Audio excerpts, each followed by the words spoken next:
Good morning everyone. आज के video में हम एक बहुत ज़रूरी विषय पर बात करने वाले हैं और ये विषय है कॉग्निटिव बिहेवियर। जैसा कि मैं अक्सर हमेशा बोलता रहता हूँ कि जब तक आपका कॉग्निशन डेवलप नहीं हुआ तब तक आपको थीमेटिक का परसेप्शन टेस्ट में हमेशा दिक्कत रहेगी। जिनका कॉग्निशन डेवलप नहीं होता है उनको कहानी बनाने में बहुत दिक्कत होती है। तो आज इस बिहेवियर को समझेंगे इस वीडियो के माध्यम से, क्या होता है, कैसे इसको फील किया जाए। कॉग्निटिव मतलब क्या होता है, हिंदी में इसको बोलते हैं संज्ञानात्मक, यानी कि ज्ञान संबंधी, जिसको हम इंग्लिश में कहेंगे परसेप्शनल। व्हाट इट मीन्स, ये जो ज्ञान है ये किताबों से नहीं मिलता। ये ज्ञान आपको मिलता है अपने वातावरण से, अपने समाज से। That is called social cognition, सामाजिक संबद्धता। और आज इस वीडियो में हम इसी एक मुद्दे पर बात करते हैं। जब कोई ऐसी चीज जो आपके बाहर घटती है, क्योंकि मैंने जैसे कहा ये किताबों में नहीं मिलता है, कॉग्निशन हमेशा आपके सराउंडिंग में, आपके वातावरण में और आपके बाहर आपको दिखता है, जो कि जिससे आपको जो सीखने को मिलता है, जो आप उससे सीखते हैं, that is called your cognitive behaviour. जो उस समय आप बिहेव करते हैं, जिस तरीके से आप उस समय बिहेव करते हैं, that is called cognitive behaviour. So what is this cognitive behaviour? इसके लिए आपको क्या क्या चीज़ें ध्यान रखनी चाहिए, इसको 7 आसान स्टेप्स में समझेंगे। पहला स्टेप क्या है? सिचुएशन या ट्रिगर। क्योंकि ये आपके बाहर हो रहा है तो सिचुएशन क्या हुई है आपके सामने। सिचुएशन, जैसा कि मैंने पहले भी एक बार बात की थी, सिचुएशन क्या होती है? एक बहुत छोटी देर के लिए कोई घटना जो आपके बाहर घट रही होगी, that is called situation which forces you to react. And situation is of 3 types, cues, CUES, उसको कहते हैं हम लोग क्यूज।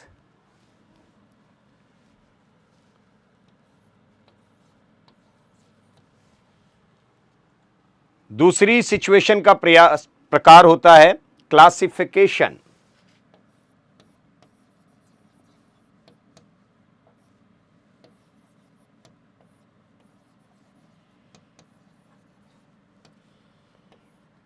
और तीसरी ऐसी सिचुएशन होती है क्लासेस। क्यूज जो साधारण तौर पर जो चीज़ें आप करते हैं, जैसे किसी ने आपसे कोई सवाल पूछा, आपने उसका जवाब दिया, किसी ने आपसे खाना खाने के लिए कहा, आपने खाना खा लिया, तो किसी ने कोई चीज़ कही और आपने उसके ऊपर जो रिएक्ट किया है वो क्यूज हो गए। क्लासिफिकेशन वो चीज़ें जब उसको रिस्पॉन्ड कर रहे होते हैं तो उसके साथ साथ आपके इमोशंस भी दिख रहे होते हैं, वो होते हैं क्लासिफिकेशन। और क्लासेस जब 2 या 2 से ज़्यादा जो सिचुएशंस एक साथ आपके सामने खड़ी हो जाती हैं, दैट इज़ कॉल्ड क्लासेस। बहरहाल जो सिचुएशन आपको या आपके दिमाग को ट्रिगर क्या कर रहा है, कॉग्निटिव बिहेवियर में सबसे पहला स्टेप होता है कि आपको कुछ ट्रिगर करे या आपको सिचुएशन क्या दिखाई दी है, पहले उसको समझ पाएं आप। अब जब सिचुएशन आप देखते हैं तो सबसे पहले क्या चीज़ आई आपके लिए कि ये 5 चीज़ें सिचुएशन देखने के बाद आप तुरंत अपने दिमाग में दौड़ाते हैं। सबसे पहली चीज़ है व्हाट हैपेंड, हुआ क्या आखिर।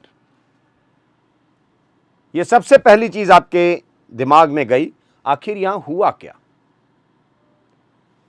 देन वेयर इट हैपेंड, ये हो कहां रहा है, कहां हो रहा है। सड़क पर हो रहा है, मेरे घर में हो रहा है, मेरे कमरे में हो रहा है, किसी शॉपिंग मॉल में हो रहा है, मेरे स्कूल में हो रहा है, मेरे कॉलेज में हो रहा है, कहां हो रहा है आखिर ये।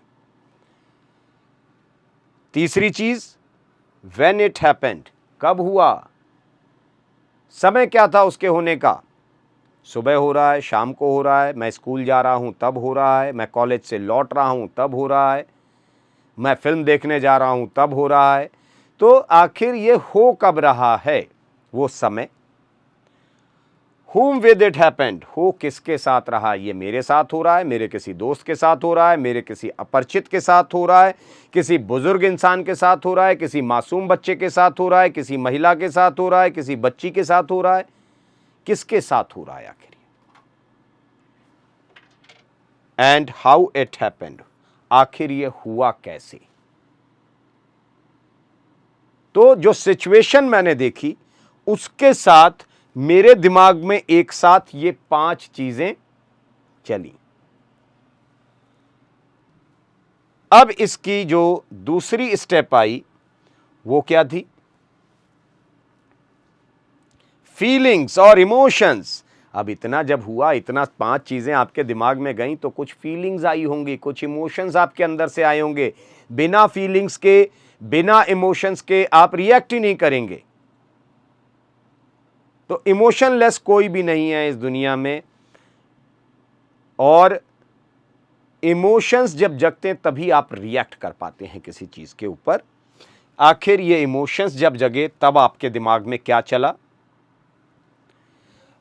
Rate your emotions on scale of 0 to 100 degree. अब आप अपने इमोशंस की बात अलग अलग, कोई खबर आपको अपने किसी बहुत क्लोज व्यक्ति के बारे में मिलती है तो आपके इमोशंस थोड़े हायर होते हैं, एक सामान्य व्यक्ति के लिए मिलते हैं तो थोड़ा नीचे होते हैं, और यदि आपके एनिमी के बारे में ऐसा कुछ पता चलता है तो आपके इमोशंस नेगेटिव, मतलब फिर तो बहुत अच्छा हो गया, ऐसा सोचते हैं आप। तो 0 to 100 कहां से कहां तक आपके मन में वो इमोशंस जगते हैं, उसको जरा रेट करके देखिए कि भाई मेरे अंदर फीलिंग्स क्या आ रही हैं, मेरे कितने इमोशंस जगे इस चीज को सुन करके या इसको देख करके। What emotions did you felt at that time? उस समय आपके मन में इमोशंस क्या जगे, खराब थे, अच्छे थे, नहीं थे, क्या था, वो एक बार फिर से देखिए कि मेरे दिमाग में इमोशंस उस समय क्या आए, क्या हुआ मेरे साथ, मेरे इमोशंस कैसे जगे, हाउ इंटेंस वॉज इट, उसका प्रभाव कितना भारी था मेरे ऊपर। What did you noticed in your body, अपने शरीर में। अब आप कई बार देखते हैं ना, कुछ सुन करके आपको गूज़बम्स आने लग जाते हैं, तो आखिर ये कहां हो रहा है आपके शरीर में। कभी कभी एकदम आपकी धड़कन धक से होता है, ठीक है, कभी कभी आपकी आंखों में आंसू आ जाते हैं, कभी कभी आपके चेहरे पे मुस्कुराहट आ जाती है। ये जो चीजें हो रही हैं ये आपके शरीर में कहां हो रहा है, क्या हो रहा है आपके शरीर में, ये देखें। आपके शरीर के किस हिस्से में आ रहा है वो देखें। तो इमोशंस कितने जगह, सबसे पहले वो रेट किया, फिर उन इमोशंस की आपके लिए अहमियत क्या थी वो देखा, कितनी अहमियत थी वो भी देख लिया, आपके शरीर में क्या हुआ उस समय और आपके शरीर के किस हिस्से में हुआ वो। ये इमोशन से जुड़ी चीजें।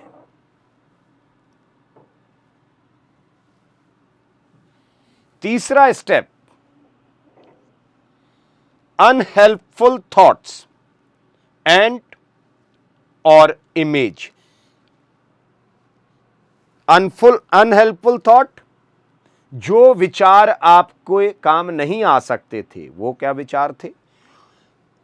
विचार और इमेज दोनों, प्लस विचार या इमेज, विचार और चित्र जो आपके सामने आया, या विचार या इमेज, दोनों में से कोई एक चीज आया। तो अब इस स्थिति में जब आप आते हैं तो आपने देखा कि सबसे पहले आपके दिमाग में क्या आया, what went through your mind. आपके दिमाग में जो, देखिए, सबसे पहले सिचुएशन, फिर उसके बाद आपके इमोशंस, फीलिंग्स, उसके बाद आपके अनहेल्पफुल थॉट्स, जिनको आप अपने काबू में नहीं रख पाते हैं। What went through your mind, आपके दिमाग में क्या हुआ। What did those thoughts, images, memories mean to you, ये आपके लिए मायने कितना रखते हैं। What button is this pressing for you, press हमेशा दिमाग का एक अहम हिस्सा होता है। आप कोई भी काम करें, द प्रेस, आपकी ज़रूरत, आपका काम, हर एक चीज़ के पीछे जो प्रेस होता है ये बहुत मायने रखता है। If you are looking for any need, आप कोई ज़रूरत बनाते हैं अपने जीवन में, उसका दबाव आपके जीवन में क्यों ऐसी ज़रूरत बनाई। आप कोई काम कर रहे हैं, वो काम क्यों कर रहे हैं, उसका दबाव जो होता है, वो दिमाग में जो दबाव आता है, कभी कभी ये दबाव बहुत भारी होता है, कभी बहुत हल्का होता है, कभी हमको एहसास भी नहीं होता है कि ये प्रेस है। मगर दुनिया में जो कुछ भी आप करते हैं वो बिना प्रेस के नहीं हो सकता है। अगर आप सांस भी ले रहे हैं तो उसके पीछे भी एक प्रेस है, उसकी अपनी एक अहमियत है। उस दबाव में आप सांस लेते हैं, मगर इतना जल्दी जल्दी लेते हैं कि आपको वो दबाव कभी एहसास होता नहीं है। उसकी अहमियत आपको नहीं पता चलती है, लेकिन उसकी अहमियत उसको पता है जिसको सांस नहीं मिल रही होती है। हाई एल्टीट्यूड में जो बैठा होगा, जब ऑक्सीजन की कमी होगी, उस सांस की उसको अहमियत पता होती है। जो आईसीयू में लेटा होता है, जिसको ऑक्सीजन सिलेंडर लगा हुआ है, उसको उस सांस की अहमियत का पता है। हम क्योंकि बाहर खुली दुनिया में कई बार सांस ले रहे हैं, हर सेकंड सांस ले रहे हैं, तो फिर हमें इस चीज की अहमियत का पता नहीं चलता। What would be the worst feeling that could happen?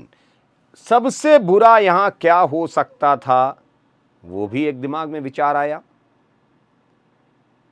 तो ये अनहेल्पफुल थॉट्स, यहां पर आपके जहन में 4 चीजें चली।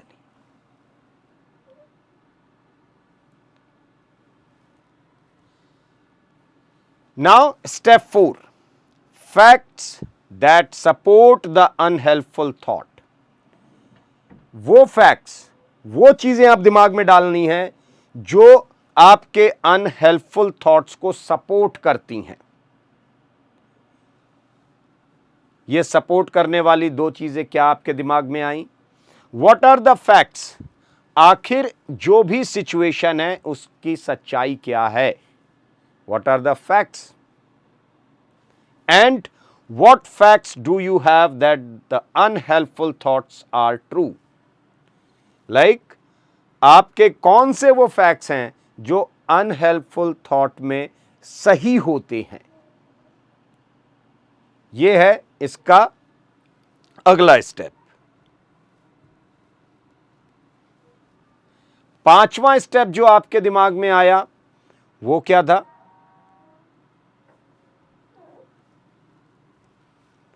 That is facts against the unhelpful thoughts. तो सबसे पहले अनहेल्पफुल थॉट्स क्या आए, फिर आपके वो फैक्ट्स जो आपके अनहेल्पफुल थॉट्स को सपोर्ट कर रहे थे, अब वो फैक्ट्स जो आपके अनहेल्पफुल थॉट्स के अगेंस्ट जा रहे थे। अब अगेंस्ट में जाएंगे तो क्या मिलेगा आपको। What facts do you have that the unhelpful thoughts are not totally true? वहां पर कौन से सच हैं, कौन से फैक्ट्स उस अनहेल्पफुल थॉट्स के अनुसार सही साबित हुए थे या सही थे, यहां पर कौन से वो हैं जो पूरी तरीके से सही नहीं थे। Is it possible this is an opinion, ऐसा हो सकता है ये किसी का व्यक्तिगत विचार हो, ये किसी का ओपिनियन हो, ऐसा हुआ नहीं है, घटा नहीं है, किसी का ओपिनियन है ये सिर्फ। तो is it possible this is opinion rather than fact, what have others said about this. और ये जो है दूसरे लोग इस पर क्या विचार कर सकते थे, मतलब ये ऐसी चीजें हैं, ये वो फैक्ट्स मेरे दिमाग में चल रहे हैं जो मुझे इसके अगेंस्ट, जो घटा है जिसको मैं नहीं रोक सकता हूं, उसके अगेंस्ट पक्ष में सोचा है, तो उसके विपरीत भी कुछ सोचना है कि अगर ऐसा हुआ तो सिक्के का दूसरा पहलू भी देखा जाए। अगर मुझे मेरे अनहेल्पफुल थॉट्स जिस पर मेरा काबू नहीं है, मुझे करना ही है, वो अगर काम करना है तो उस पर विचार करना पड़ेगा। और अगर विचार किया है तो कौन से फैक्ट्स मेरे इस विचार को सपोर्ट करते हैं और कौन सा विचार मेरे इसके अगेंस्ट जाता है। ये है इसका पर्पस।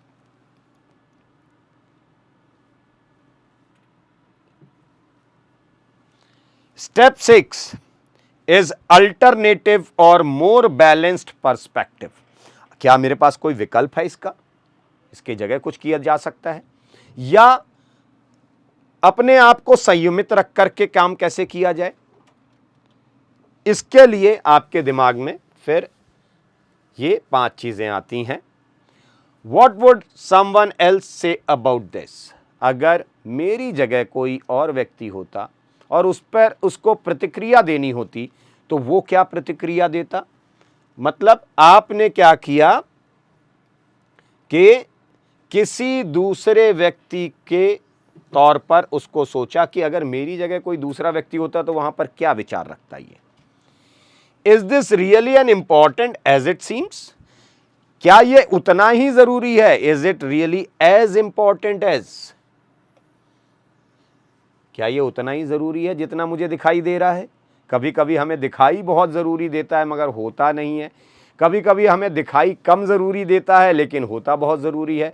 तो क्या मुझे जो दिख रहा है क्या वाकई ये उतना जरूरी है जितना ये दिख रहा है?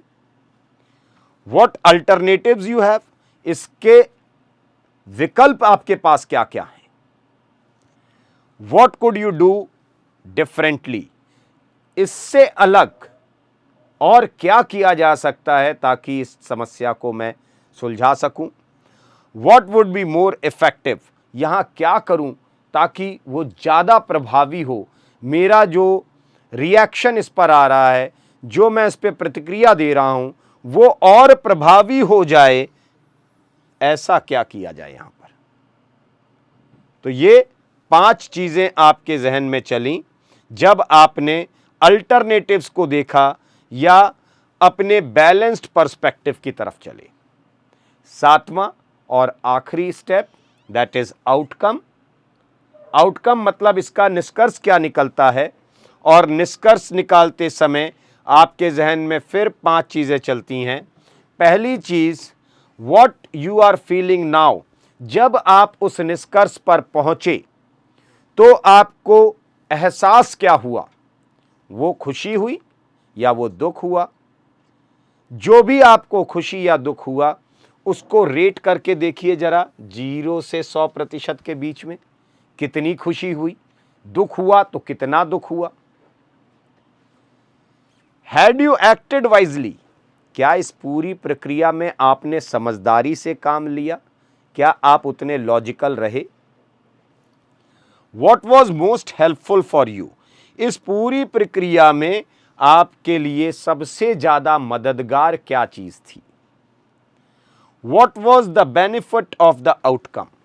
जो भी निष्कर्ष या नतीजा आपको मिला आखिर में, उसका फायदा क्या हुआ, नुकसान क्या हुआ? दोनों चीजों की तुलना देखी आपने, और जो नुकसान आपको मिला, बेनिफिट के अलावा लॉस भी देखेंगे आप।